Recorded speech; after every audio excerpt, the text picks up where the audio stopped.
Дали има дополнително противничко прашање?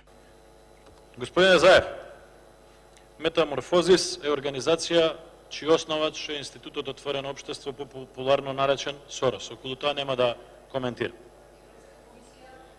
Но извештајот што јас ви го читав, господине Заев, е финансиран од USAID. Ако тој е финансиран од Европска комисија, овој извештај е финансиран од USAID.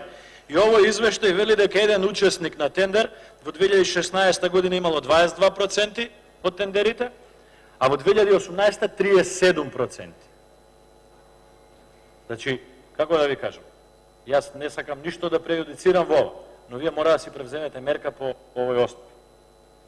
И не ми одговоривте прашање дали ќе го земете овој критериум, не ми го одговоривте прашањето. Прашањето беше дали овој критериум ќе го земете во предвид при одлуката да реконструирате одредени министри. И тоа не ми го одговоривте. Вие дадовте еден општ осврт на целокупната тематика. Понатакај, за 33 милиони евра е зголемена вредноста, односно за 4 милиони евра е зголемена вредноста на договорите без објавување на јавен повик. Тоа се податоци во извештај финансиран од USAID. Ако вие веќе се повикувате на извештај финансиран од Европската унија. И на крај 48% од фирмите велат дека секогаш или најчесто. Ова е системски проблем, господин Заев. Јас ќе бидам доволно коректен да речам дека не мислам дека ова со вас почнал. Разбирате што ви зборувам? Но се влошени состојбите.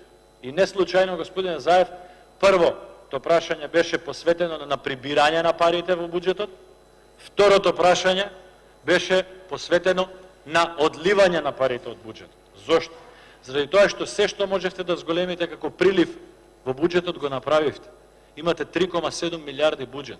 Имате зголемена наплата на ДДВ. Што правите сега? Имате реален, суштински проблем. Министрите не покажаа капацитет да ги пласираат парите кои што ги прибирате во буџетот. И мене тоа ми е сосема јасно. Затоа барате форми преку капитални, преку трансфери до општини, барате форми преку враќање на некои стари долгови од пред 10 години, барате форми преку зголемување на плата на ова, на она. Најголемиот проблем е, господине Заев, прекинете да зголемувате давачки на граѓаните се додека не направите влада која што ќе може продуктивно да ги користи парите кои што ги прибира од граѓаните. Нема потреба да зголемувате понатака давачки, доколку понедомаќински вие работите од самите граѓани. Оставете ги парите на фирмите и на граѓаните. Немам дополнително прашање. Благодарам.